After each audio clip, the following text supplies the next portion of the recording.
দাদা সিঁড়ি বানালে খরচা বেশি হয়ে যাবো মহাজনে কইছে এটা। তারপরে আমি দিয়েছি দাদা বানাইতো আজকাল টেবিলটা বানাইতেছি এই যে দাদা এই যে টেবিল আজকাল টেবিল বানায় হয়ে যায় টেবিলের থেকে কালা মাটি শোয়ালে মাটি ফালাইয়া তারপরে স্টোভ বানাইলাম মানে সিঁড়ি বানাইলাম আর কি বরফ নেই সিঁড়িটার মধ্যে দুদিনের কাম আছে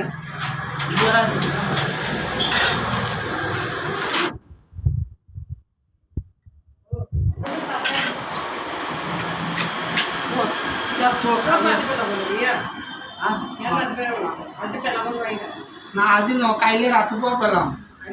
আজি দাদা এই ৰাস্তাত অকণমান কাম আছে